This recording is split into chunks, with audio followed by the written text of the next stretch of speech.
Now I'd like to introduce our speaker for this evening, Dr. Rhonda Matthews. Dr. Rhonda Matthews, PhD, is an associate professor of political science and women's studies in the Department of Political Science and Criminal Justice at Penn West, Edinburgh University. Rhonda has been with the university since 2002 and served as the director of the Dr. Robert C. Weber Honors Program for 3 years. Prior to her work at Edinburgh, she taught at several other institutions and worked in the fields of diversity affairs and residence life. Rhonda is dedicated to the advocacy and empowerment of women and children because of her previous work as a sexual assault survivor counselor. Using tenets of intersectional analysis, her primary areas of academic interest include gender and women's studies, sociological theory, popular culture, and stratification. She is a longtime fan of science fiction, superheroes, and comic books, and she is married and has 1 daughter. So without further ado, ladies and gentlemen, Dr. Rhonda Matthews.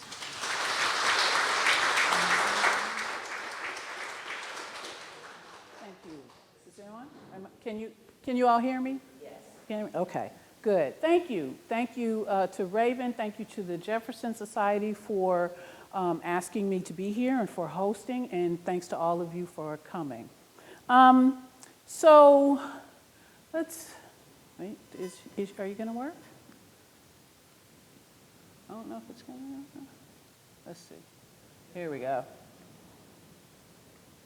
Oops, I don't think she's going to work. That's okay. Okay. So, what's happening? Here we go. All right, so I just welcomed you. So let me talk a little bit about who I am and kind of how I conduct these things when people ask me to talk. Raven gave you a bit of my work history. But one of the things I want you to recognize about and to expect from this is that when I am talking about subjects like this, I usually get some sort of pushback, right? Because I am a sociologist by training, right? Taught sociology for many years. It's the study of groups and group interaction. And now I teach politics, another one of my specialties, from the sociological perspective. When you teach in the social sciences, right, with the possible exception of history, when you teach in the social sciences, you get pushback because in the United States, we don't really like to have our ideals and our belief systems about the society in which we live challenged. We don't. But in order for progress to occur, you have to hold these things up to a light and turn them around and examine them. Otherwise, no change will ever occur. So tonight, just so you know, the way that I operate is that I'll go through these things and I will talk about them. But if at any point you've got a question or a comment, feel free to, get my attention and interrupt me and ask it or make the comment. Okay, so I'm not that formal. So you feel free during the process to ask me questions. Okay, so I want to start with accessibility. So the ways in which I try to make presentations accessible are as vast as I can possibly be. So for those of you who might have hearing impairments, you see that the closed captioning is on. It's going to remain on for the entirety of the presentation. There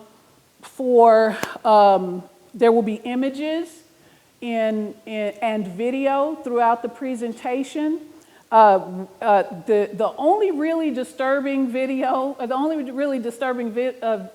images will be the videos, right? The video of the slap, and it's just going to make you it's going to make you more than a little uncomfortable.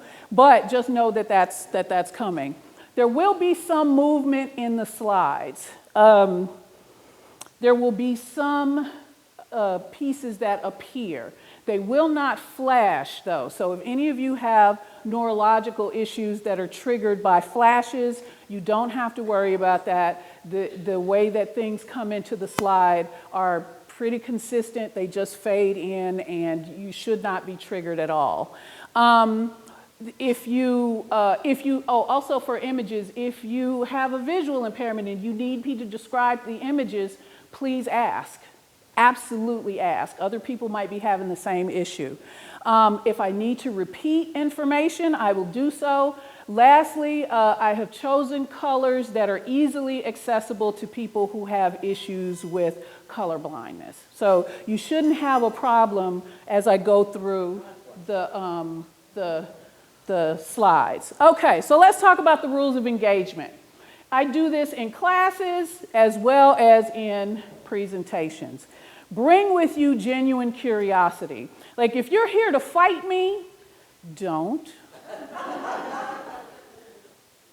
Don't, because I breathe fire, right? Don't fight me.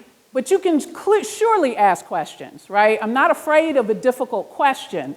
I'm not afraid of analysis, but have some genuine curiosity about what we are going to talk about, right? So language, so that you understand this, like I curse, like all the time, right? All the time. I do not generally censor myself. Really, the only person I censor myself with is my mom, and I don't do that all the time either, right? So as a consequence of that, one of the things that I allow for people to understand is that when you are having discussions such as the kind that we're going to have, the language that you use is important, right? And the only reason if I ever censor a person's language or my own, it is to make sure that I am not being intentionally offensive to another person or to a group of people. Now, sometimes when we use language, we're not aware of the oppression that comes with certain words. And in those cases, what we'll do is we'll stop and we'll talk about it, right? I don't generally go after people unless they're just sitting there and just every other word out of their mouth is some sort of insult, right? That's usually the only time that I'll do that. The reason that this is the case is so that people can feel safe to discuss these really difficult topics, all right? So because of that, there must be respect. There must be respect. Now, you know how people say everybody's opinion is, everybody has an opinion and everybody's opinion is important? That shit is not true. It is not true. It's not true. And I'm saying that to you in this moment in our history so that you understand that when a person says that I, as a female person, should not have the right to make decisions about my body, that opinion is not equal to mine. It's not. So, and that's not a belief, that's a social fact, right? The history of our nation is rife with people saying that their position, their opinion about another person's inequality is equal to that of people who are saying equality matters, right? You cannot come to people and say, by whatever opinion you have, you are inhuman, and think that your opinion is equal to that of people who prize humanity. So again, it's important to understand and be respectful of people who are being respectful of you, right, in this discussion, in these critical analyses. Now, inevitably, we're going to get emotional about this stuff. Yeah, and we should, right? It's disturbing. A lot of it is disturbing. But what we always have to keep center is that this is part and parcel of the society in which we were reared and which we continue to live, right? It's supposed to give us some emotion. But my position is always that after you come down from that emotion, you've got to have enough critical ability to help make change, right? You can have important feelings, but those feelings should always move into substantive action. And then the last thing that the closed captioning is covering is triggers. Okay, y'all, so people have flippantly used this word trigger, right? And this largely comes with the rise of quote unquote conservative politics, right? To make fun of people's real mental health issues. So here's what I'm going to say about this.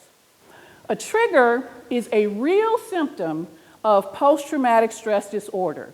And when you are triggered by a thing, you're not having a memory.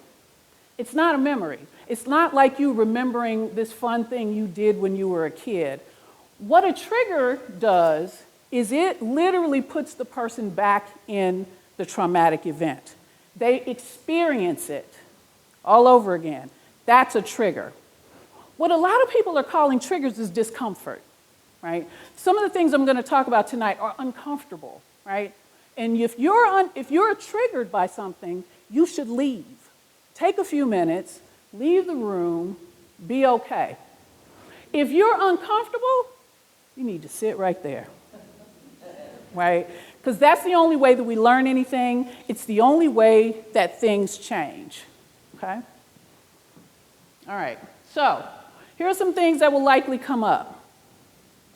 Historical facts, gender identity, policy and law, religion. Where's my other ones? Here we go. Family and socialization, politics, okay? And sexual orientation, okay? Now, I talk about things from the sociological perspective. In the United States, we have, as part of our value structure, this thing about individualism. Like, we really think about people who are individuals, right? We prize the individuals. And y'all, that's not true. We don't like individuals. Think about people in any of your friend groups who do things differently. Why are you dressed like that? You don't have a pair of jeans? Why don't you have a pair of jeans, right? We say that we like individualism, but we are some conformists at our very core. So when I talk about things, I surpass, like I step over individualism because I know that in our society it is inherently untrue. We are group animals. We do things in groups. We are reared in groups. We can't even learn to be human, and that is not hyperbole. We can't even learn to be human without group membership, okay? So the sociological perspective gives us the ability to look at what's happening in our society basically at from 10,000 feet, right? And beyond our own belief systems, right? It gives us an opportunity to examine what happens without us thinking much about it. All right, so let's start with culture. This slap occurred in this culture, and this is the definition of culture: the ways of thinking, acting, and the material objects that together form a people's way of life, right? Culture is like our background software. It's like the operating system on your computer. It just runs in the background. You don't know anything's going on there until something goes wrong, right? Until there's something different that occurs. This is what culture does for us. It teaches us how it is that we're supposed to act and behave. It gives us expectations. And we're supposed to operate throughout the course of our lives. Wait, the other one didn't come up. We're supposed to operate throughout the course of our lives. Oh, shoot, it didn't come up. With this software running in the background. So what was supposed to be up there at the top are components of culture. So there's material culture and non-material culture. I'm gonna get to the slap in a minute, but I gotta lay some groundwork here. All right, so material components are things you can put your hands on, right? The physical objects that you can touch. Non-material, things like ideas. So in our society, what's the example I have here of material culture? Car, right? So think about all the things that come in our culture that are car-centric. Think about that. Like everything. We are in the Western Hemisphere, we are probably the most car-centric society. Like if you go to a place like Los Angeles, and Los Angeles is vast, and it's got a fantastic public transportation system. But if you're on the freeway at 3 o'clock in the morning, there's a traffic jam. Yeah, right there. Yeah, me too. And when you look around at the other people in the car, there's one person per car. Yeah. Right? This is a symbol. This is a component of our culture. It means something to us. Non-material, love. It's a really important idea in our society, but if I asked everybody in this room to give me a definition of love, you would each give me a different definition, which means we don't have a common definition of love. And yet, we think it's really important in all our biggest relationships. If you ask people, are you marrying for love? And they don't say yes, think about your response. Oh, really? Right? Even if people say they're marrying for money, which we really like in this society, but if people say, yeah, we're just getting married for money, they get negatively sanctioned. Why? Really? Well, what about all the rest of it? Well, it's just money, right? I'm just getting married for money. So this is one of the reasons you know that this component of our culture is important to us. And then there are elements. Symbols, language, values, and beliefs come from beliefs. All right. What does this mean in our society? Woo! Did you hear the difference? Did you hear so what did you say? Patriotism. What else? Say again? Freedom. What else? National, okay, right. This symbol is really important and it means something in our culture. It might mean patriotism, it might mean freedom, etc. But if you take this symbol to Iraq, what does it mean? You can fly it. Right, you couldn't, right? It means oppression, nationalism, right? So these symbols are also specific to our culture. Then we have language. We're going to come back to that in a second. Then we have values. These are the things that we prize. They come from beliefs. And values and belief systems we usually get in our families. We get those first. Now let's talk about language. And I want to talk about this because for me, as a person who studies this, there is no more important symbol of culture. It tells us what's going on in our culture without us even thinking about it. So I'm going to give you an exercise, right? And I'm not going to ask you to do these things unless you're here with somebody. If you're here with somebody, you can talk about it. But just kind of keep a hash mark, right? Keep count of how many words you come up with. I'm going to give you 4 words. And I want you to come up with as many other words in our lexicon that we use every day for this one word that I'm going to give you. Okay? You ready? And I'll give you just like 15, 20 seconds to do it. Okay? So the first word is arm.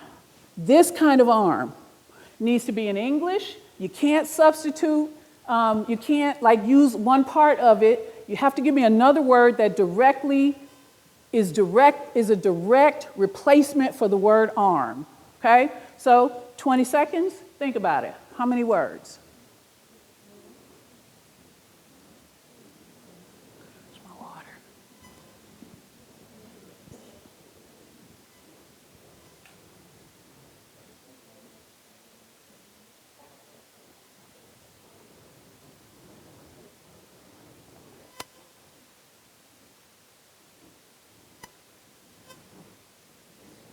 Okay, let me stop you. How many words? How many people had more than 4 words? Anybody have more than 4? 3. How many people had 3? Just 1, 2. Okay. What were your words? Huh? Ulna? See, that's a part. What about the whole arm? Limb? Extremity? Appendage? Say again? Is that a real word? Do we say? but like, do people say my extender hurts? I didn't know that it was a medical term. All right, so. Okay, all right. Okay, next word. Leg. Same thing. Leg.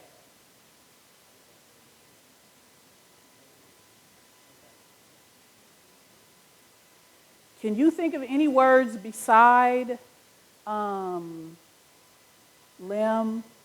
appendage, extremity? Can you think of any others? My support hurts. Gam. That's good. That's from the 40s. Yeah, that's a good word. That's old. And yeah, so we got 4 for leg. Any others? No? All right. All right. Here's your next word. Penis. Right. My guess is you've surpassed 5 already. Okay? Vagina? Same thing. All right. So here's a question, right?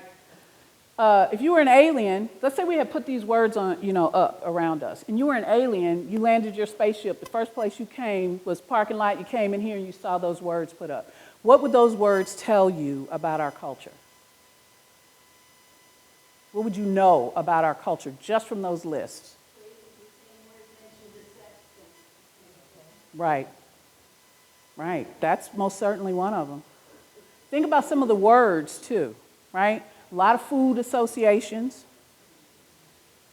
right? The fact that we even think about our genitalia as it pertains to sex is really something, because the fact of the matter is what we're doing is sitting on it most of the day, right? That's not what we're using it for, all right? Now, here's another set. How many words can you come up with for a sexually active male?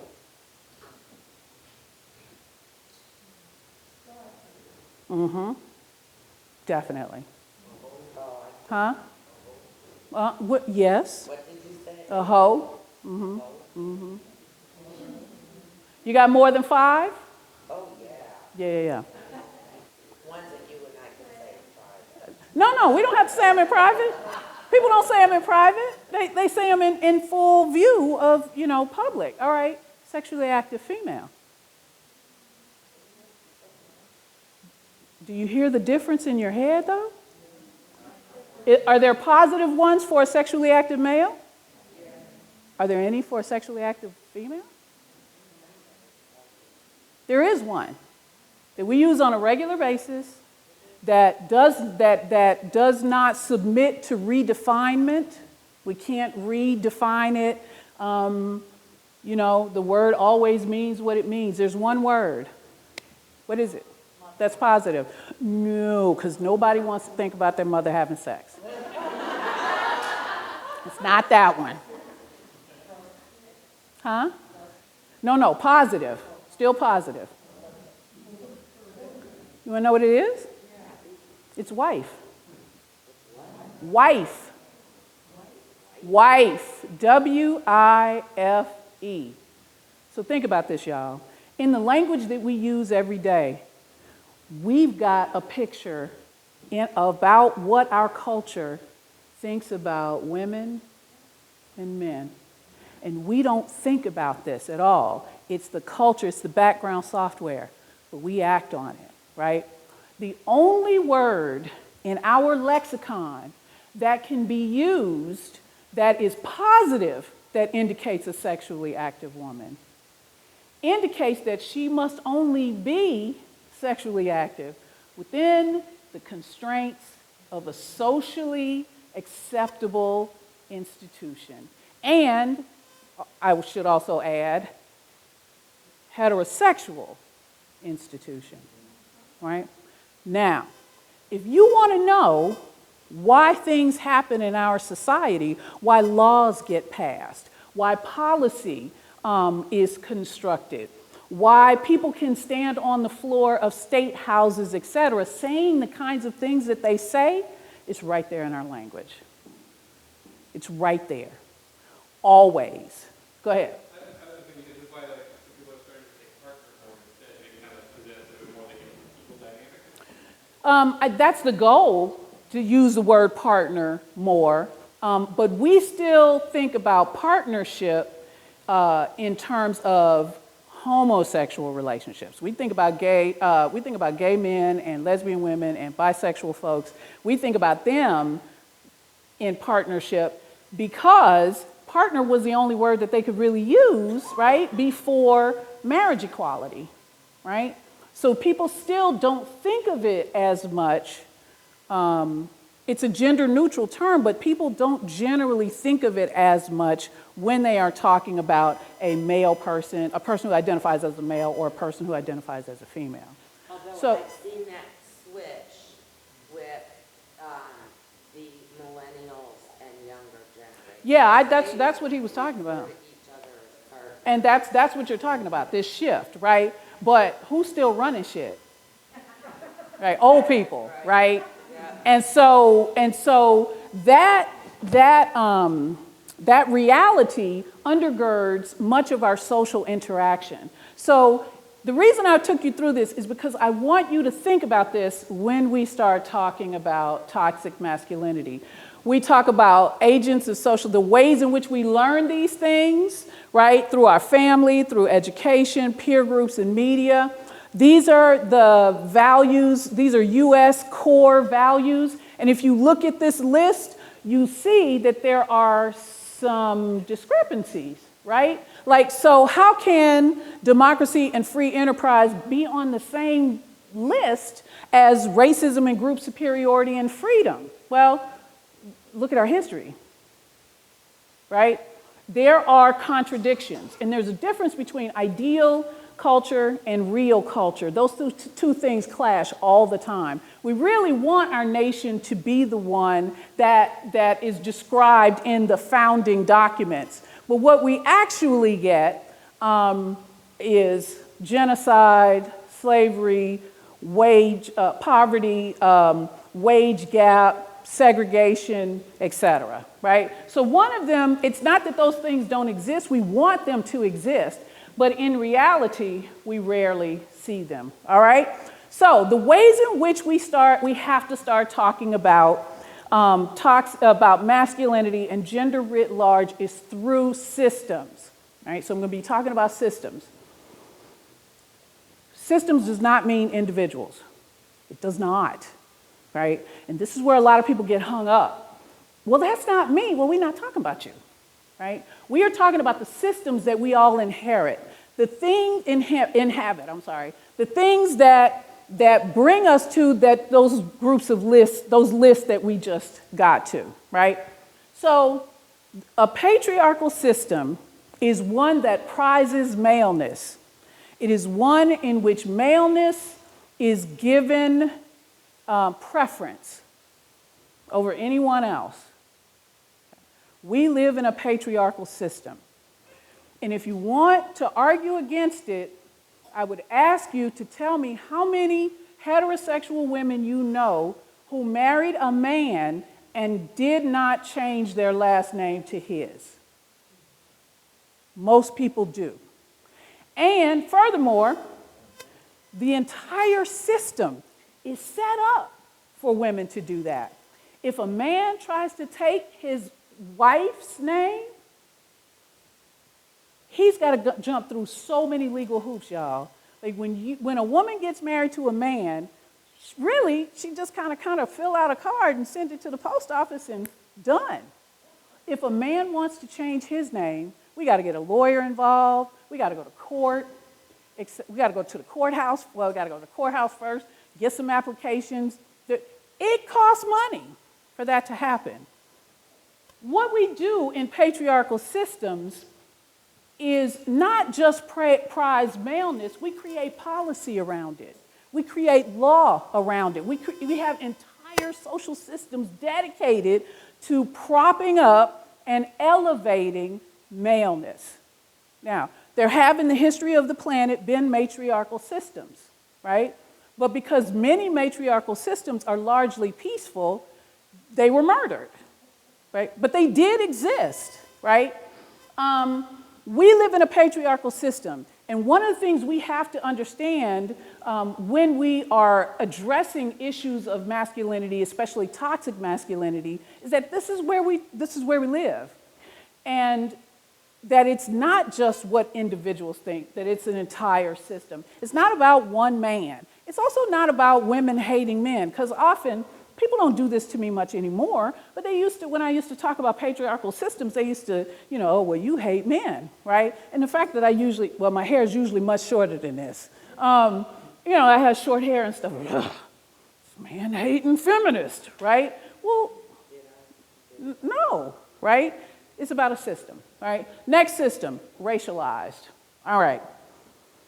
We absolutely, positively live in a racialized system. Y'all know this. I don't really even have to talk much about it. But I do want to call to your attention that the racialized system is different than what you might think it is. We often think, when we think about racialized systems, we think about, well, what is it that Latino people do? What is it that indigenous people do? What is it that Asian people do? What is it that black people do, et cetera? And it's actually the reverse that we should be thinking about. We should be thinking about the system that created indigenous people, black people, Latino people, et cetera. And that's whiteness, right? Now, again, whiteness is about a system that prizes white identity over other groups.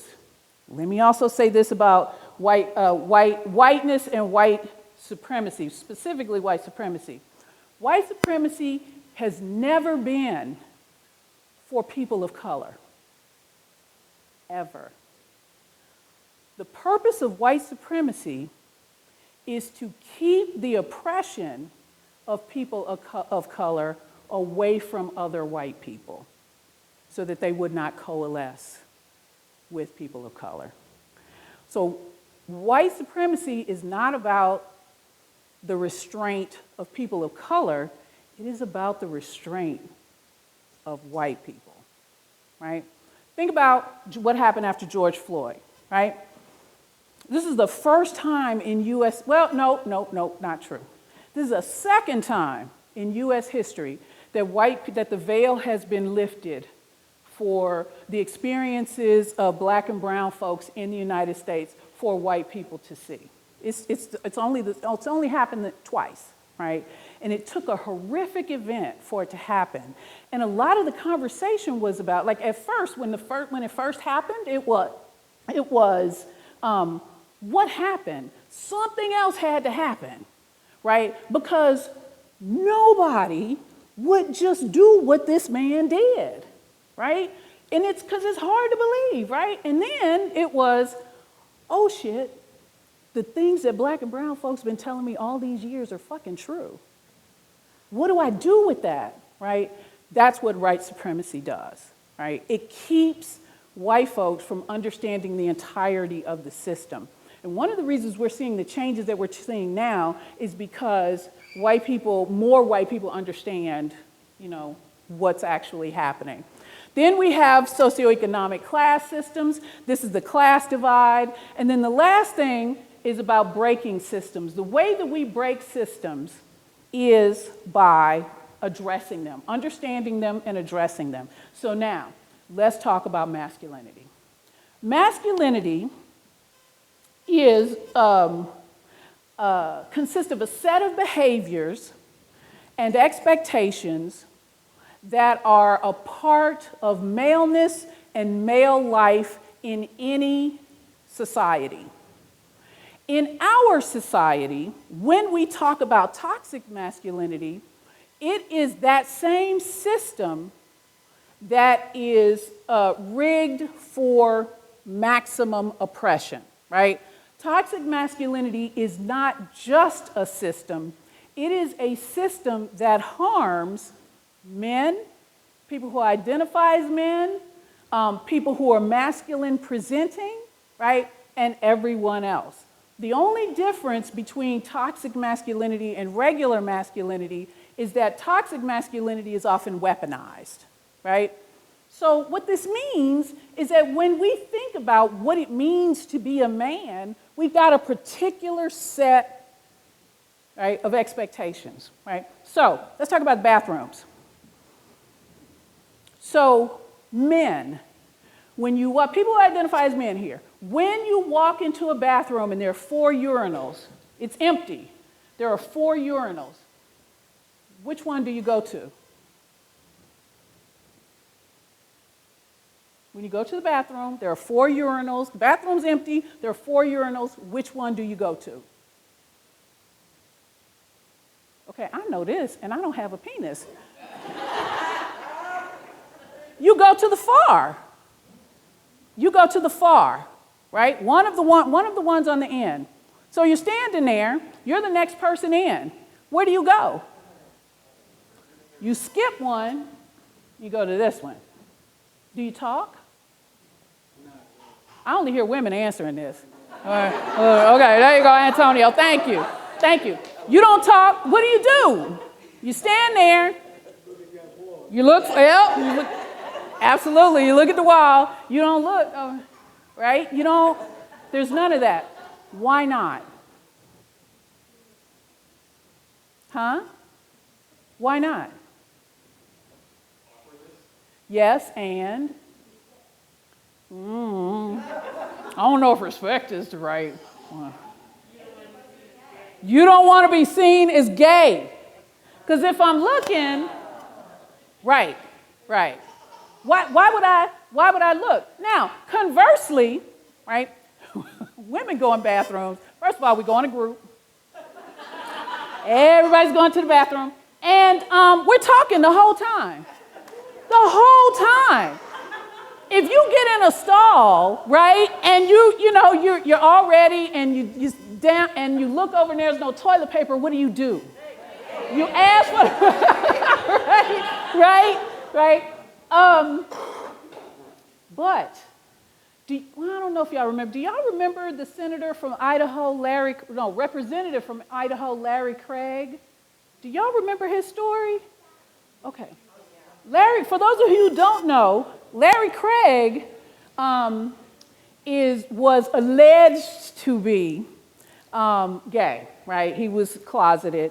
And he got caught in the Minneapolis airport bathroom. And do you know what the signal was that you want sex in the bathroom? The signal was that you put your foot under the stall door.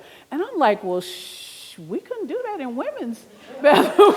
Like, we would have to have some other kind of signal because we are like, could you give me some toilet paper? Or, we just, but think about what that means, right? So think about what that means, that something as simple as the bathroom behavior, right, can determine how people view your masculinity. It can literally diminish your masculinity. Now, when you add other social factors, such as race, socio-economic class, the kinds of jobs that people do, et cetera, it starts to compound what people perceive as a problem, right? When you start thinking, for instance, about gay men, right? There are whole subcultures in gay male communities that are about relative masculinity, right?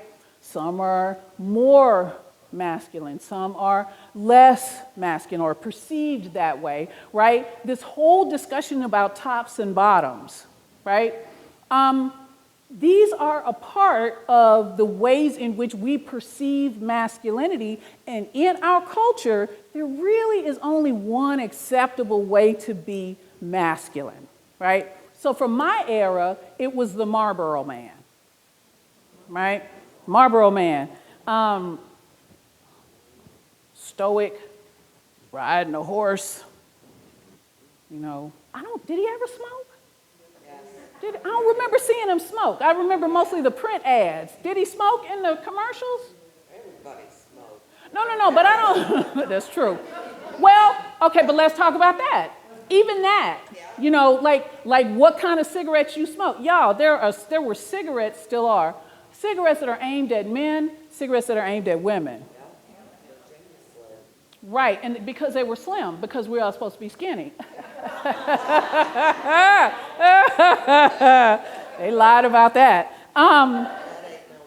But think about what this means, right? So think about if you are, let's go back. Think about if you are Simone. For those of you who don't know, Simone was 2 seasons ago, winner of Drag Race. For those of y'all who don't know, this is a person who identifies as a man. Right, beautiful, right? Just gorgeous. But think about the ways in which we think a man is supposed to behave. It's not this, right? In fact, we have such a binary position about gender in this society that most people would think, or most people who hold these gender roles, these ideas, would think this is the opposite of what masculine should be, right? So we have a very narrowly prescribed set of rules. And here's what that does. It damages boys and men. There are actual long-term effects, psychological, physical, emotional, that come along with a strict adherence to the masculine ideal. Men die at earlier ages than we do. Men are taught as children that when you hurt yourself, you have to suck it up. And what's the other word? What's the other phrase? Man up, right? There are 2 acceptable emotions for boys and men in this society. They are anger and happiness. That's it, right? When you ask boys who their best friend is, they will tell you that it's the person that they play with the most, the person that they engage in activities with the most.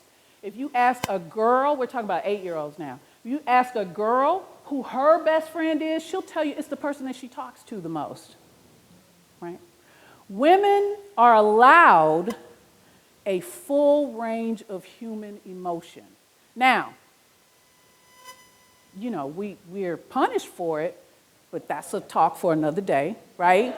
But we are offered the ability to have a full range of emotions. Boys and men are not. We do not teach boys to be human, and we do not allow men to be fully human. They have to be men. They have to be boys. Let's talk about the toys, right? So when you go to the pink aisle in Walmart, Target, whatever, what do you see? What can you get for a baby doll when you go on the pink aisle? Do y'all know? Have y'all been on the pink aisle lately? Okay. Anything that you can get for an actual live baby, you can buy for a doll. Anything. Anything. Most people don't buy their boys dolls, right? So from very early on, we are teaching girls about nurturing, and we're saying to them, you're going to be a mother someday, whether they want to be or not, right? You're going to be a mother someday. So we're going to start this off for you at a very early age. We never do that with boys.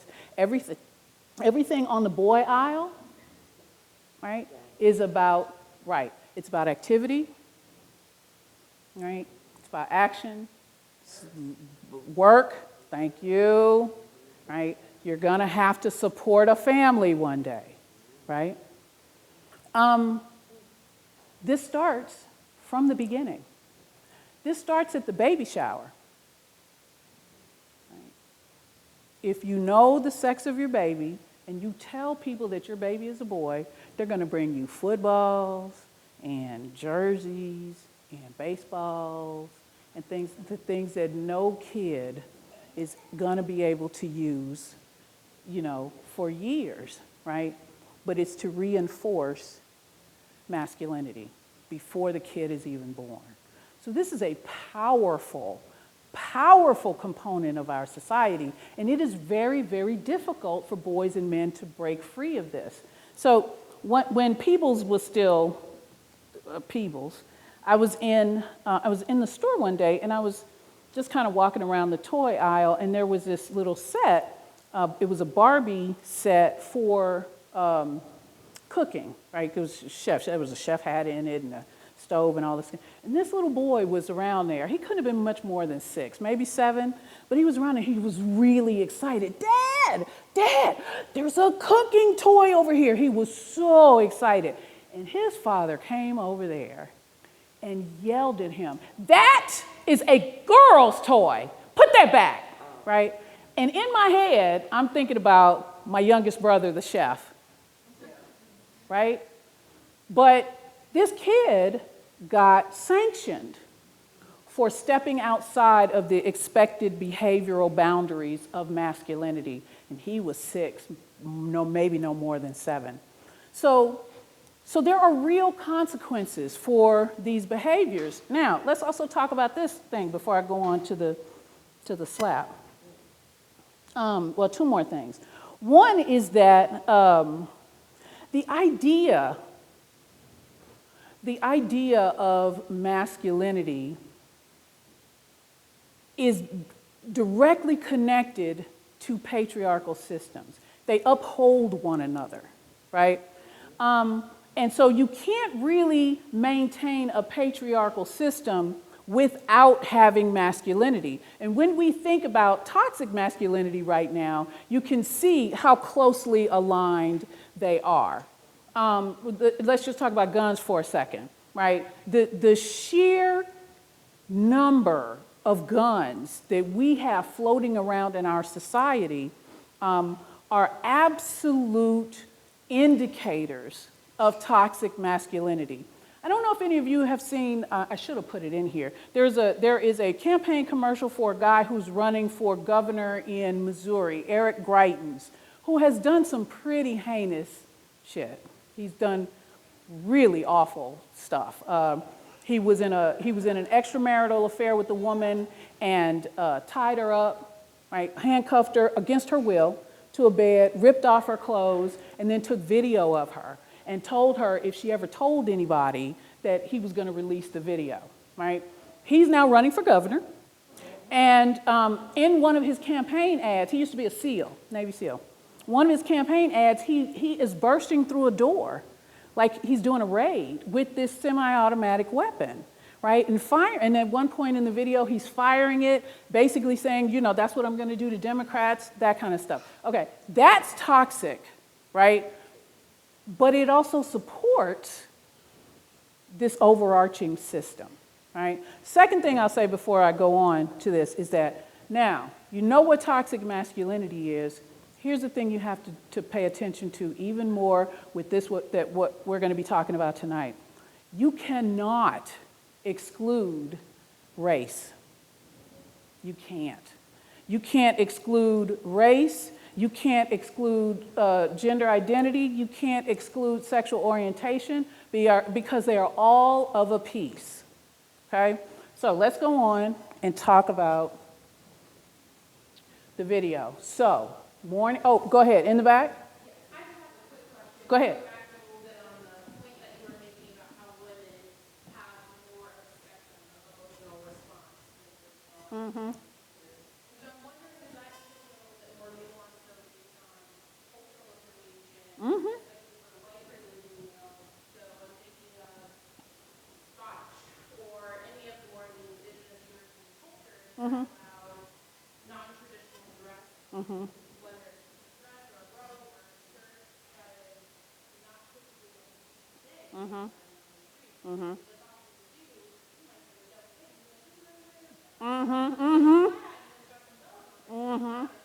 Right, right. It's not a skirt, it's a kilt. Like, that's a difference, right? Right. Yes, that is absolutely true. But let me say this.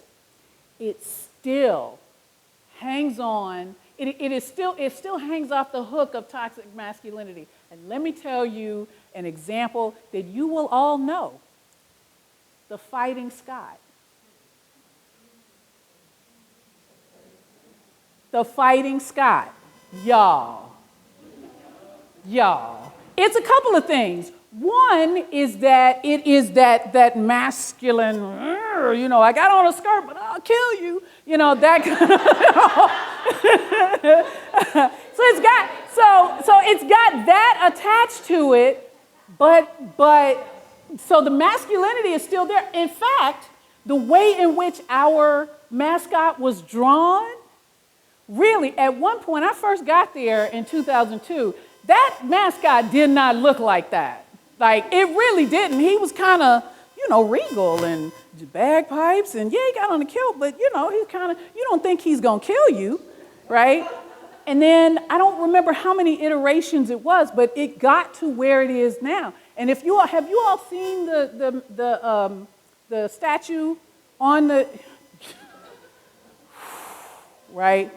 And an interesting thing about that is that when the guy first, I can't remember what the actual name is. What is it when he first kind of carved it? Not carved it, but when he smelted it? Is that the right word? Anyway, when it was cast, that's the word I'm looking for. When it was cast, he actually put a penis on it. He did, cause and I don't know if you've seen it, but the I was about to say the skirt. The kilt kind of flares up so that you could kind of see the penis. And I don't remember which president it was we had at the time, but the person was like, "Oh no, you can't." What am I supposed to tell parents when they? But I think you're right. I think you're absolutely right. But in those instances, I think what we do is we make up for the quote unquote feminine, aspect of clothing. Think about Braveheart.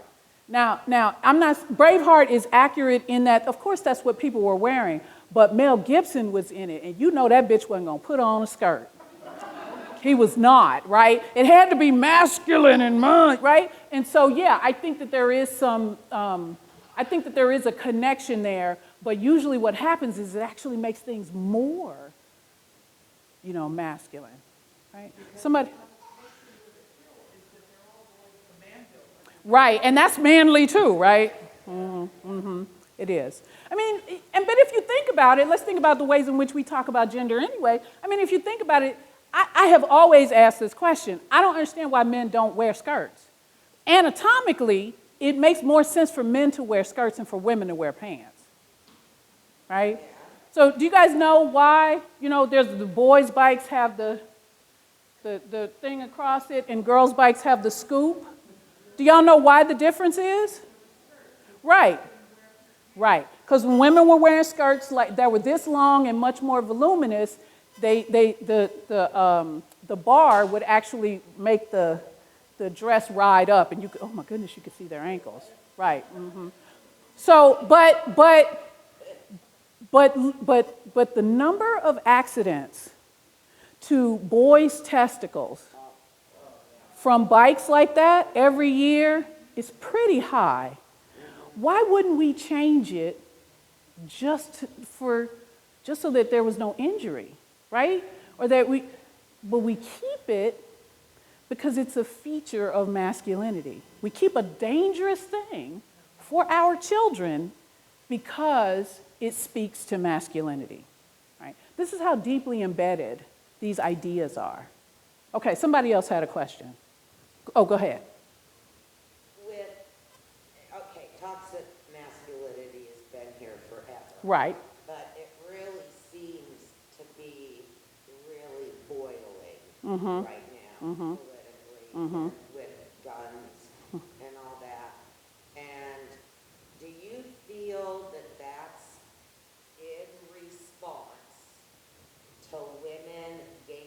more Yes. control. Yes, And so they're going way off the Yes. other end. absolutely. Yeah, well, they haven't Absolutely. met them that one, wouldn't it? Well, and I think that's true, except that here's the thing, that this type of masculinity has not been around forever. In the Americas, this masculinity came with European colonists, right? Most indigenous cultures were not radiating this kind of toxic, yes, masculinity, absolutely, but it was not this kind of masculinity, for the most part. The Iroquois, I know, that whole tribe was run by women. They Right. were the leadership, correct? And yes, and the Iroquois nation is in fact the nation from which we get our democratic ideals. They in fact lifted much of much of the information in the stuff that was written in the early documents of democracy come from the Iroquois nation. So we even stole that, right? So this feature compounds when we start adding socioeconomic class, race, region, right, sexual orientation, etc. There is a sociological concept called intersectionality, and it's a way of analyzing the social lives of people. So this is the way I always think about it. So like you can't just look. So let me take me for instance. Let me take me. Let me take a hypothetical person. So let's say you have a woman, right? The person identifies as a woman, and you know that in our society that person has the oppression that comes with being a woman, right? All right. So the person has that. You know that. But you can't just analyze it, because then what if the next thing is the person is indigenous, right? Okay, so that's two forms of oppression, okay? So now, what if the person has a disability? Let's say they use a wheelchair. Now you got three, right? All right, what if the person is lesbian? Now you got four. What if the person lives on the res? They're living in poverty. That's five. Right? So when you think about intersectionality, and as we start talking about toxic masculinity, you've got to use those same kind of intersectional ways of analysis to look at an issue, right? Okay, so now let's talk about Will Smith and Chris Rock. So I'm going to show you the video, right? So just be aware. And it's the uncensored video, okay? All right. Okay.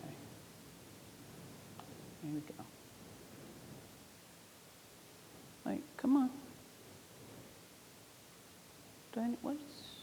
You know who's got the hardest job tonight? Okay, what's, do I need to go? And his wife are both nominated. Now, if she loses, he can't win. He is praying that Will Smith wins. Like, please, Lord. Jada, I love you. G.I. Jane 2, can't wait to see it. All right?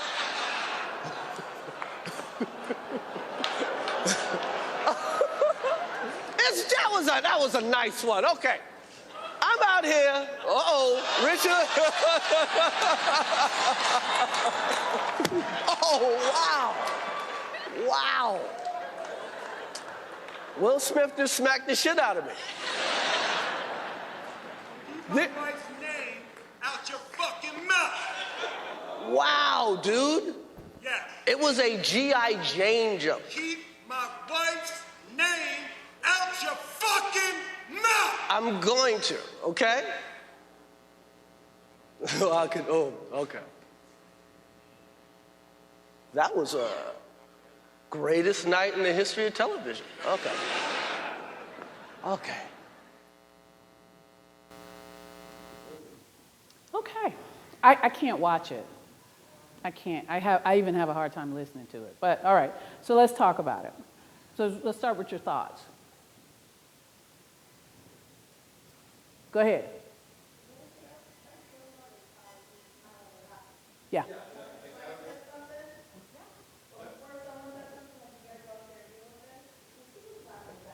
He was.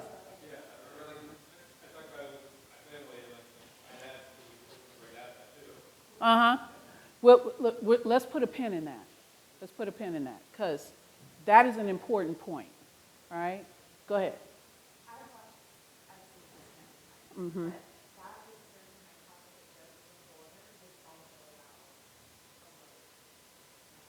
Mm-hmm. Mm-hmm. Mm-hmm. Mm-hmm. So he's kind of dipping into a little toxic masculinity right there before the slap came. Okay. What else? What other thoughts, comments about it? Oh, go ahead. Mm-hmm. That most people did not know about. Mm-hmm. Mm-hmm. Mm-hmm. There was previous beef.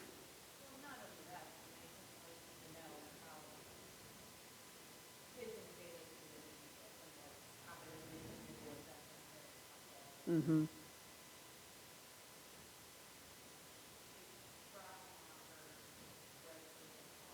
You mean after this? No. Oh, okay. Oh, okay, okay. Because everybody was asking about it. Mm-hmm.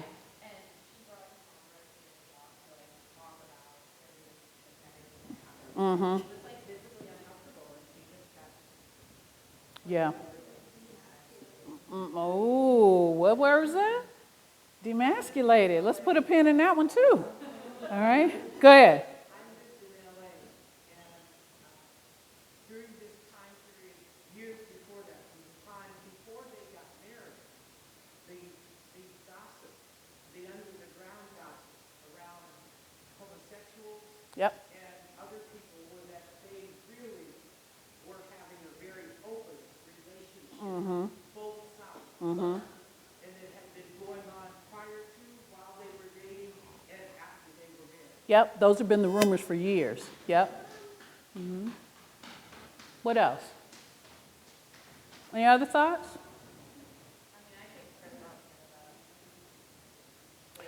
Better than I would have. Mm-hmm.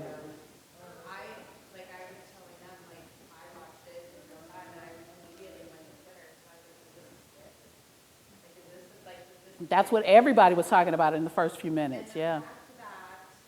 The Oscars didn't ask him to leave, that he still won that night and got up there and used that platform to Don't get ahead. We gonna yeah, we gonna I got that on here too. Any other thoughts, comments? Out of your mouth, because he got it.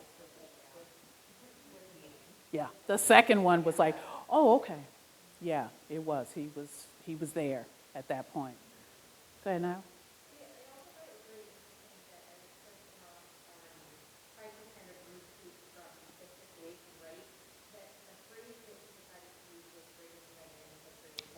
Mm-hmm. Mm-hmm. Mm-hmm. Mm-hmm. Yeah, because he was doing a comedy thing, right? He bounced to the comedy. Go ahead.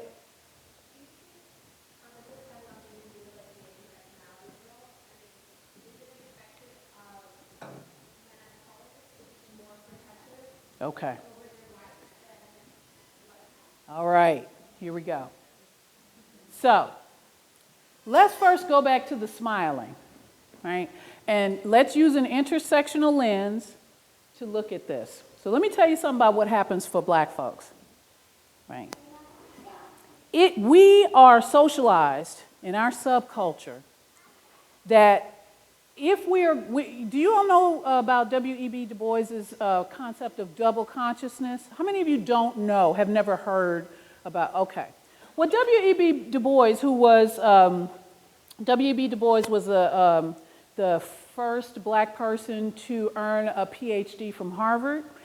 He was a sociologist and a damn good one at that. Some of his work still holds up. But he talked about the dual consciousness that black people have to deal with on a daily basis, right? That we have to be able to live in two separate cultures, and that our ability to do so is very much survival strategy. And if we can't do that, then we are going to have a hard time in this nation that does not prize blackness, in fact, hates it, right? So what black people have to do is be able to go to work, right, in predominantly white spaces, even if we are working in quote-unquote subordinate jobs, and we have to be able to learn the culture that white people deal with on a day-to-day basis, and then we have to be able to take that off when we go home at night and back to our own communities and live in black culture, right? So everybody else who, you know, because again, Twitter, right? One of the things that I kept seeing people say was, but he was laughing. He was laughing because that is one of the things that we are taught to do so that we don't fucking kill everybody in the room. Right?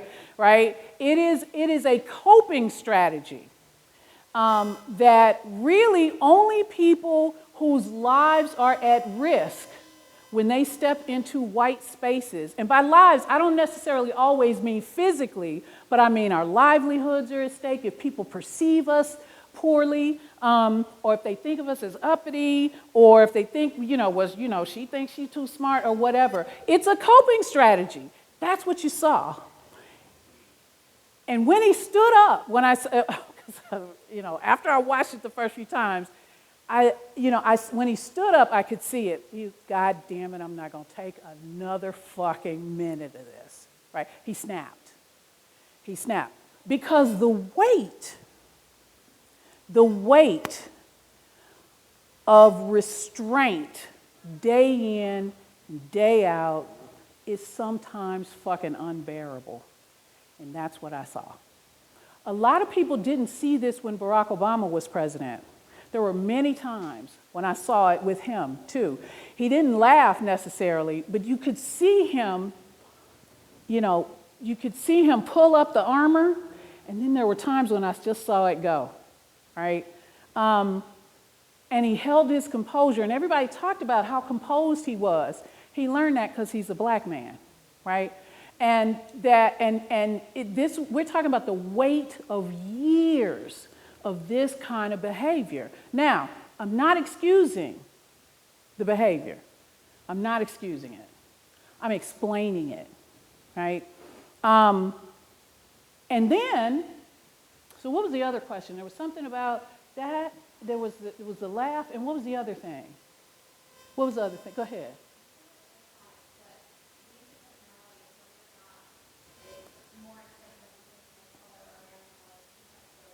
There you go. Okay, so then there's that. Now, let's talk about history.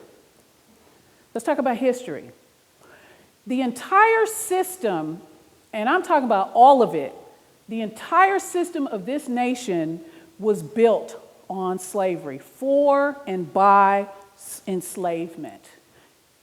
We still very much live in a slave system. We're not broken from it. We are not.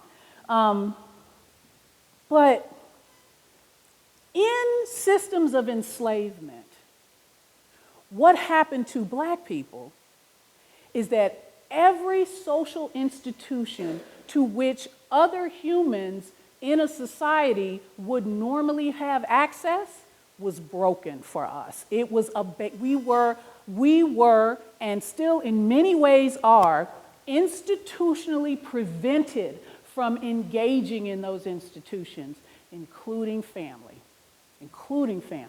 So this thing that we call the quote-unquote nuclear family was not available to black people during enslavement. And I would argue that it still was not available to the vast majority of black people in its fullness until very, very recently. And only then, we're primarily talking about middle-class people. And this is this is a topic for another discussion, but honestly, when you think about the ways in which masculinity in our society tells men that they have to, quote unquote, protect women, what it does is it gives that opportunity to to men who are white, but it does not give that the same freedom of support and protection to men from other ethnic groups, right? So let's think about, I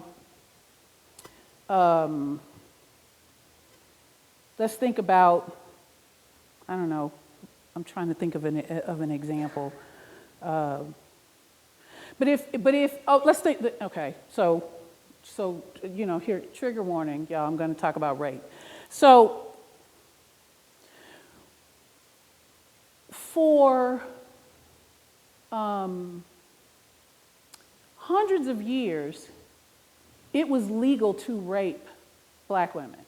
In fact, it wasn't even called rape, right?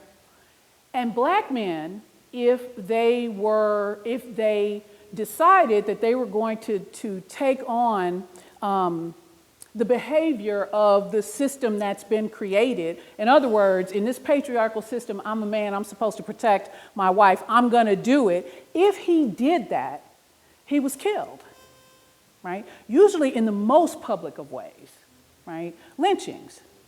So the protection was not afforded, and I would argue still is not afforded to black men. So let's talk about that fact. That does exist. Now, let's talk about other things. Let's talk about the ways in which the welfare system is constructed, right? So many women who are already behind, was that me or you? What did I do? Did I hit something? Okay. It's the force of my,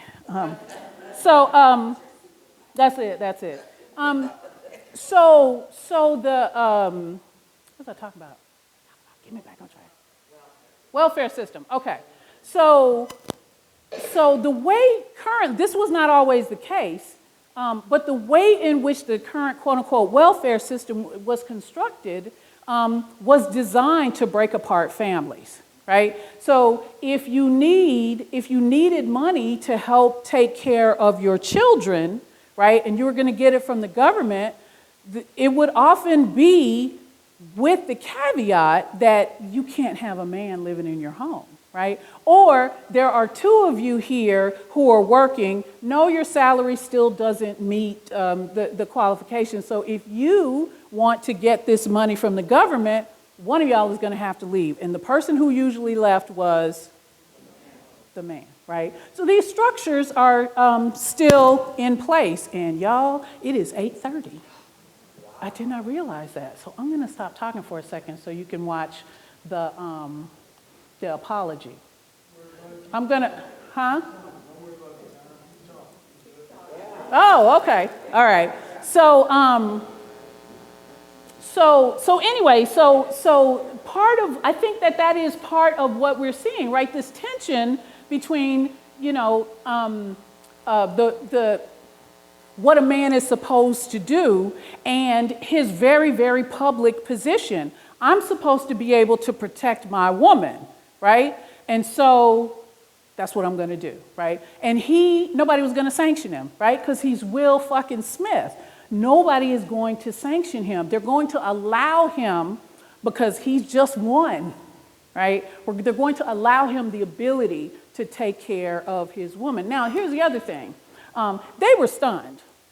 They were just stunned, right? I mean, I think that there was a lot of that just like, what the fuck?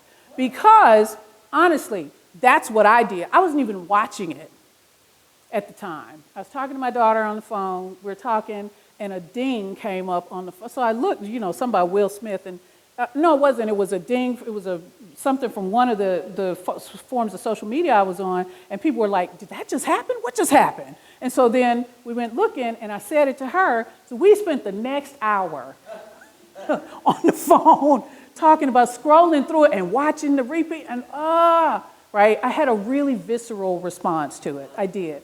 And one of the responses was what Wanda Sykes talked about in one of her comedy specials. She talks about this one where the way we're socialized is that it's that dual consciousness, right? You got to act right in front of white people, right? White people are watching you, right? And that was one of my first responses because that's my socialization. But then I started to kind of peel apart the rest of it. So yeah, part of this is about what masculinity says to all men you're supposed to do. But what all men are supposed to do does not extend to men of color. It doesn't. There are much more devastating consequences that come with the protection of women of color by men of color, right? Will Smith was white, it would have been more acceptable to society. No. If Will Smith were white, they would have carried his ass out of that. They would have carried him out. Like they would have had cops come in there and get him. They would have. But because it was Will Smith, and because he's beloved, right? And this seems so out of character for him, right? And people think they know celebrities, etc. Well, he's not that kind of man. Well, we don't know that. That's not a thing we know, right? So no, I don't think people saw it as acceptable. I think people would have responded differently had he been white. I do. Okay. Go ahead. They did ask him to leave, And he said no. he said no, so they did not carry him. They did not. During the break, Tyler Perry and a couple other people went to Will to calm him down and make sure he was okay. Yeah. Yep. They did. And I don't think Will would have slapped her because it didn't like him. Oh, hell no. No. But that's important. That is important because a lot of the white people in the room were like, what are we gonna say? Like, do I insert myself in this? Is this a black thing? And I think people really just did not know what they were seeing, but they didn't know what they were seeing because we have this supremacist system that doesn't allow, does not encourage white people to know anything about what's going on in other people's cultures. So people were just like, well, what the fuck do we do? And so what it resulted it just resulted in complete inertia, where had it been a different dynamic, we would have seen different types of action. Yeah. Okay, go ahead.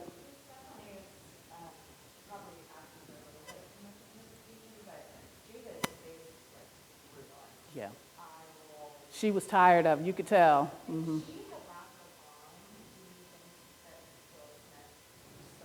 I don't know. I think there seems to me to have been something in him that was just like, I just can't take this. I don't know that would have helped. But I think, him seeing her response was the trigger, right? But I'm not sure if she had laughed, if that might have made it worse. And I don't know how much worse it could have been, but I think that might have made it worse. He heard her. Oh no, we saw her rolling her eyes. Yeah.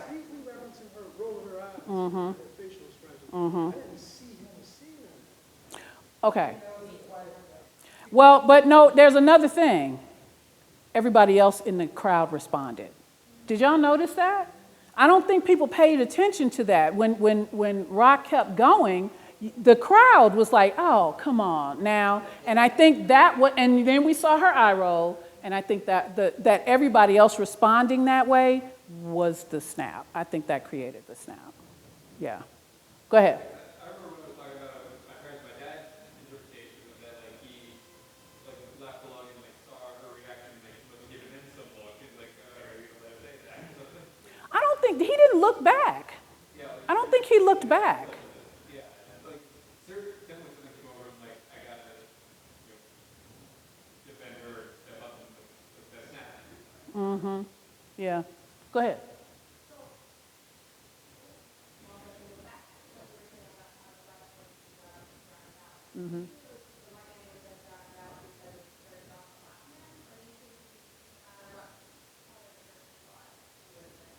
Oh yeah, I think no matter what, if a white man had been the assailant, he would have been made to leave.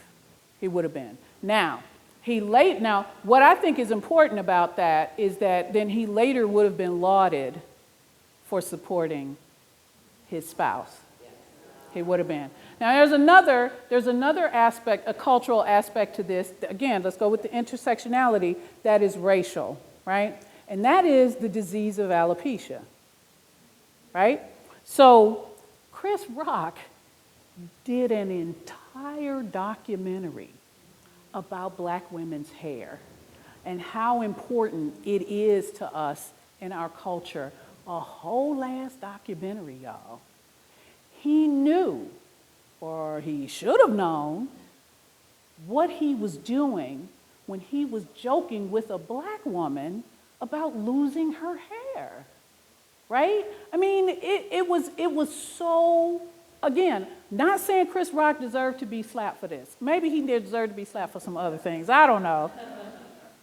But no, he stepped out onto this territory that he knew culturally was going to hit a nerve.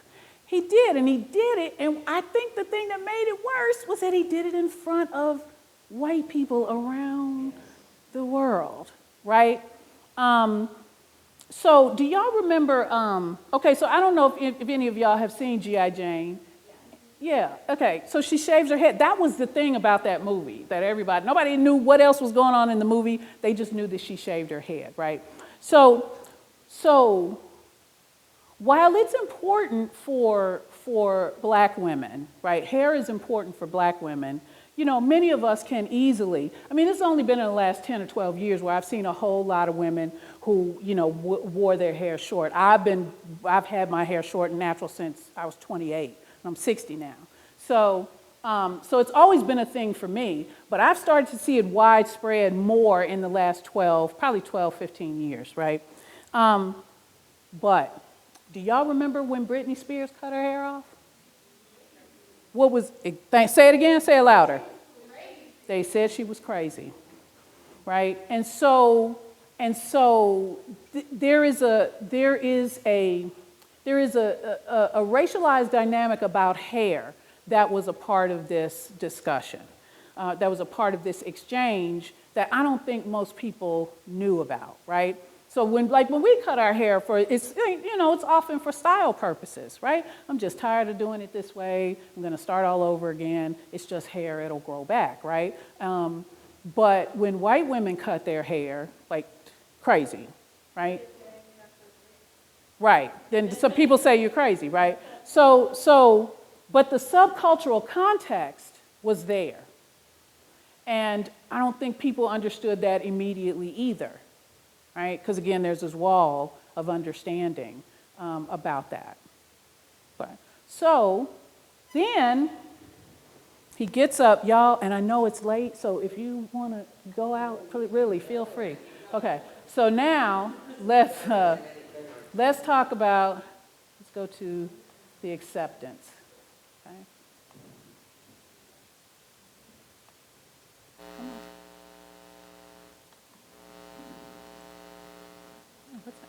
Oh, wait, here, let's see. No, I think that's it. Let's see.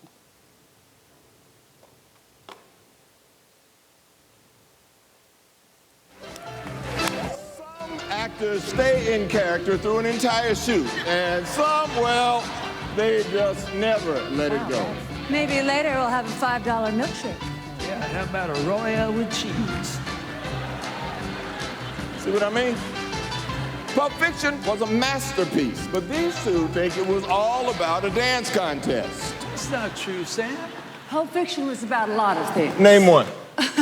3 tomatoes are walking down the street. And she still knows the lines, folks. It was all about the contents of this briefcase. That is a bold statement. Do tell. All the murder and mayhem that occurred in 2 hours and 45 minutes was about what was in here. And at the end of the film, it's not revealed, and the audience still was left to draw their own conclusions about the meaning of existence. Damn, did Quentin help you write that? You know what you should do? You should teach a master class. Actually, I do. Now, should we finally reveal what's actually in this briefcase? Oh, yeah. Yeah.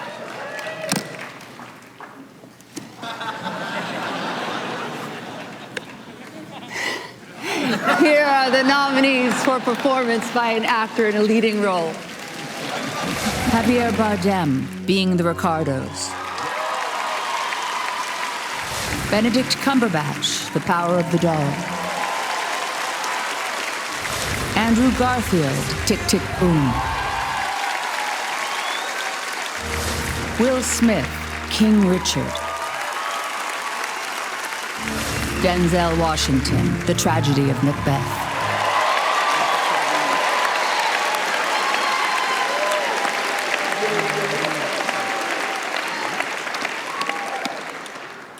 And the Oscar goes to... Will Smith! King Richard.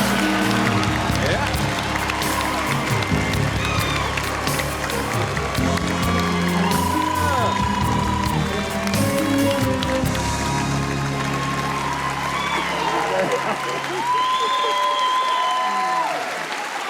Thank you, man.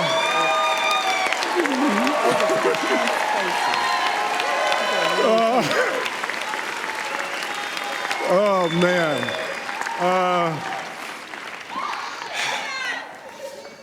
Richard Williams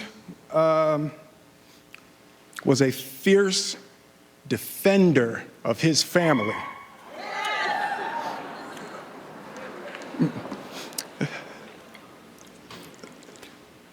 In this time in my life, in this moment, I am overwhelmed by what God is calling on me to do and be in this world. Making this film, I got to protect Ingenue Ellis, who was one of the strongest, most delicate people I've ever met.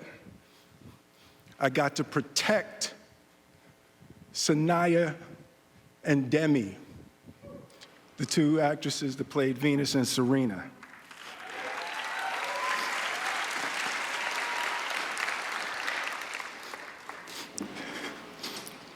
I'm being called on in my life to love people and to protect people and to be a river to my people.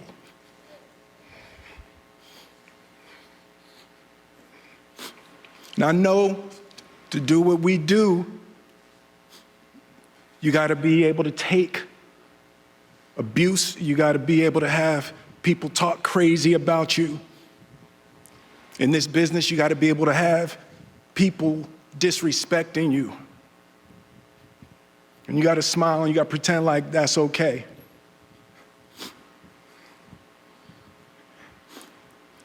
But Richard Williams, and what I loved, thank you, D. Denzel said to me a few minutes ago, he said, at your highest moment, be careful, that's when the devil comes for you.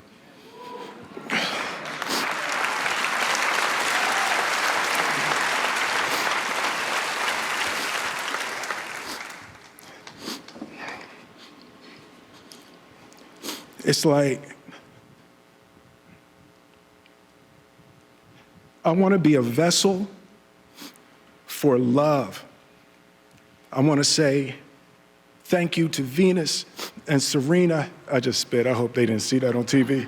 I want to say thank you to Venus and Serena and the entire Williams family for entrusting me with your story. That's what I want to do. I want to be an ambassador of that kind of love and care and concern.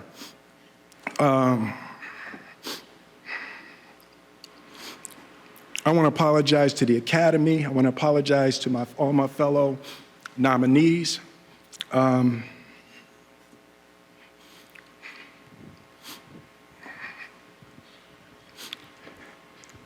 This is a beautiful moment, and I'm not crying for winning an award. It's not about winning an award for me. It's about being able to shine light on all of the people, Tim and Trevor and Zach and Sanaya and Demi and Ingenue and the entire cast and crew of King Richard and Venus and Serena, the entire Williams family.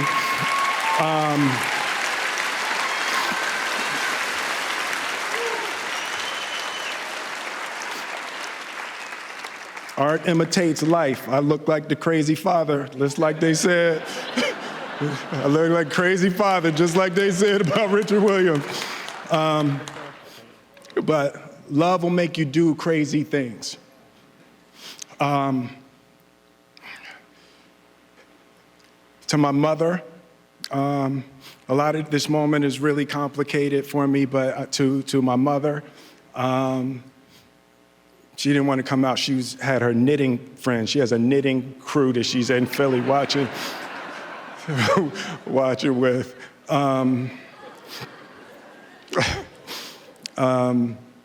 Being able to love and care for my mother and my family, my wife.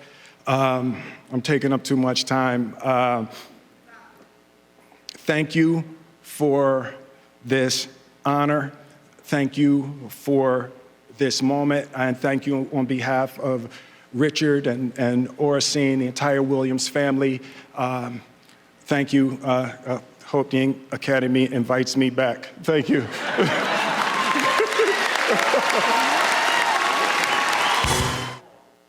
They are not. Okay. Thoughts? Comments? I'm very happy to be back in Hollywood. I'm not a Hollywood person, but You're welcome. Yeah, it's really different, right? I mean, he told you the trauma, right? And what he did was he made it palatable for people who don't understand the kind of stuff that Black folks have to deal with every day, right? So what he said, you know, this thing about, so I think he did a good job of that. But the protection part, y'all, you know, that's the toxic part of this, the protection. And I understand why he thought he needed to protect, because that's what our society tells men you're supposed to do, and if you don't do it, then you're some sort of subpar man, right? And he felt an imperative to do it, right? It wasn't just a thought, this was an imperative, right? I've been watching this stuff go on and on and on, and okay, I see you don't have to keep your hand up. So it does give us a bit of a window, you know, into what he was thinking and maybe even why he did it. Go ahead. So, I had a hard time with this, just separating this Will Smith from the Will Smith that I grew up on. Right. The Fresh Prince and, So, my question to you is, if roles were reversed, and it was Will Smith making the joke about Chris Rock's wife, Chris Rock was the one who came up, slapped it. Do you think the reception from the audience would have been incredibly different because it's Will Smith and being able to, just like me, trying to separate yeah. Will Smith, you know what I mean, not Will Smith. It was just listening to you talking about I think it would have been different, but not for the reputational reasons that you're thinking about. I think it might have been different because Chris Rock did do that documentary about how important hair is to Black women in the Black community. And so I think people would have said, oh, well, he did do that whole documentary. Why would you bait him like that? right? But part of this, and this is, I have this in one of the last slides, is that, you know, we have this idea, celebrity is warping. And it makes us think that we know people when we really don't. Have y'all read Will Smith's autobiography called Will? Oh, you should read it. You wouldn't be surprised by this. He, like many black people in the United States, has had a life of trauma. He has, right? And he talks about it. That's the first time I've ever heard him talk about it so directly, is in that book.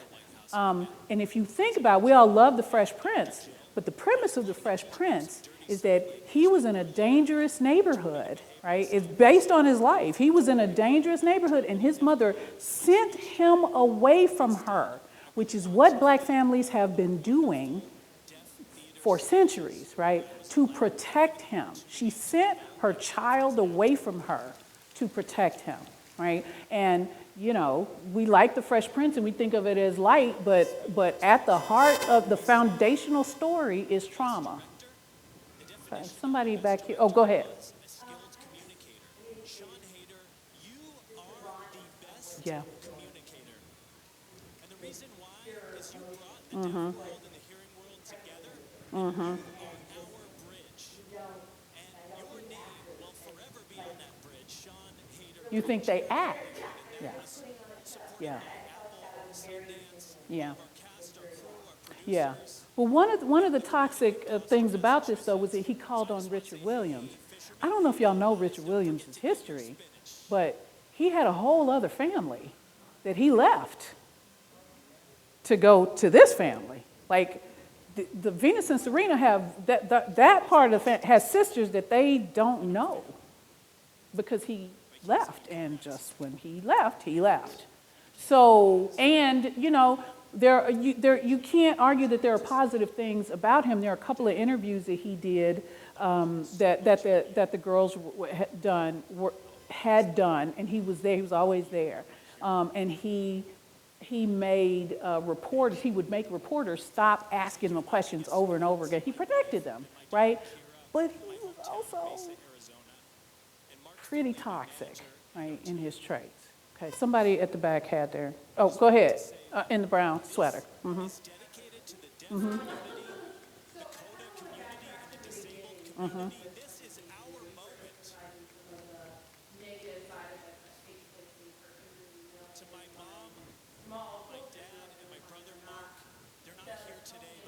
Mm-hmm.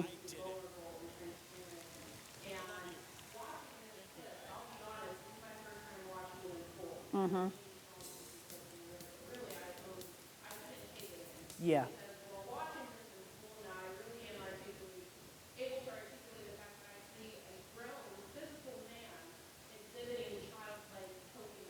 Yep. Mm-hmm. Mm-hmm. Mm-hmm. Which is in part due to the fact that he became so famous so young. So like one of the things that is part of this that we can't, and this is a kind of another intersectional piece that we cannot look away from, is the fact that celebrity warps all of us. It is a sickness, right? It really is. And we expect people who are celebrities to be, you know, these, I don't know, greater than human people, right? Yeah, they're not real. And so when did he ever have an opportunity to be healthy and whole?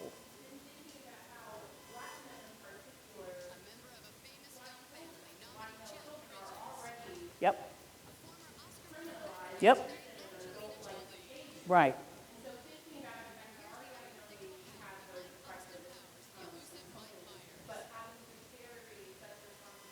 Yep. Yep. Right.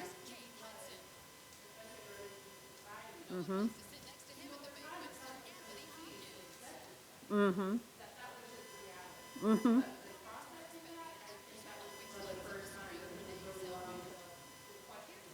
Right. And who teaches you how to handle all of this? if you don't have those mechanisms in place, which most people don't, who teaches you how to do that? You fall back on the stereotypical, right, the stereotypical masculine traits. Go ahead. Oh, go ahead. I cannot remember your name. Sarah, go ahead, Sarah. So one of the interesting things that I saw Now it's playing. the internet after this was kind of the fallout. Yeah. And you saw the masculinity kind of turning around where Yeah. Wilson was now being punished. Yep. Yep. We will come to that. All right. So, do y'all want to see the apology that that he issued 2 days ago? Have y'all seen it? Okay. You have seen it? Oh, go ahead. I just want to say that, you know, you've spoken a lot from the perspective of the Black community. I came from a family with a Sicilian father. A lot of the same No stuff. different. Lot Let me of- tell you, and you know what they called us. Yes. You know what they called us. Okay? The stereotypes are all still there. Right, and then, and the need to protect. Right. She always told me, anything happens to you, don't call the police. Right. Call your dad. Right. I'll take care of it right away. And you knew that was true. You betcha. Absolutely. And the other thing was, I had a German mother who was married to a British man, you know, by nature, both here, and that was her first husband. And when she kicked him out for cheating, again, never saw him again except at the court for divorce. My brother never saw him or heard from him again. So this is not just embedded in the Black culture. It absolutely not. It absolutely is not. But racial and class-based components compound this. They magnify it. What my father could get away with, a Black male Could not. Right. I totally agree with that. Right. You Absolutely. know, and also their best friends that I knew growing up was an interracial couple, so I had no sense of what was happening in the real world. Yeah, yeah. Well, I mean, most of us don't, you know, until we step out into the real world. All right, so let's talk about some of the things that people talked about. So, you know, one of the things that we heard a lot of people saying was, you know, well, you can't solve problems with violence. In this country? I mean, it seems like a weird thing to say in this country, right? But when we started to kind of peel it apart and people started talking about it, this was one of the first things that they said. And so again, one of the things that this does is it allows for the toxic masculinity to remain, but it also now blames the Black man who stepped into the role of protection that toxic masculinity says he should. That Black men, you know, well, Black men are just inherently violent. He was bound to snap someday, right? That women need protection. I don't know if y'all know anything about Jada Pinkett-Smith and the way she kind of moves through the world, but, you know, she's pretty independent, right? That she emasculates him, right? Well, he had to do it because he was whipped, right? So which is it? Does she need protection or does she emasculate? Which one is it, right? So these contradicting notions were people trying to find some explanation for it. That Black men are emasculated and the women do it. So the social factors to consider here are the ones that we've talked about already. The historical effects, institutional barriers to success, the impact of socialization, and the distorting effects of celebrity. So the takeaways, right? Toxic masculinity is a feature of our society. It's a feature of our culture. And as such, the only way to really address it is to examine it in all facets of our public life and to kind of pull them apart so that we understand what it is that we're viewing and we can get to a point where we allow men boys and men to actually be free, fully formed human being with a range of emotions, a range of goals and dreams that any human person should have. Our systems stop us from doing that right now, but that's only because we don't examine them, engage with them, and break them apart, and then put them back together in a healthy way. But that can be done. So sometime next year, Dr. Baker, Mr. Howard, and Dr. Dixon and I are going to we're going to have an entire panel where we talk specifically about Black masculinity. Because we realized that Antonio and I were at an event, and we were talking about Dr. Baker's, his presentation here, which was about fatherhood. And then we were talking about mine, which is about masculinity, but specifically we were talking about Black masculinity. And then talking about masculinity from his perspective. And Dr. Dixon is the chair of the counseling department at Penn West and the executive director of Sarah Reed. And so we were like, this is a whole Black masculinity panel. Why don't we just go ahead and do a panel? So we're going to do one next year. Raven has already told us that we can do it, and so be looking for information on that. And I just want to say thank you. Y'all are so good for staying 30 minutes later than the time. But thank you very much for participating. I hope you learned something. I hope you did. Okay.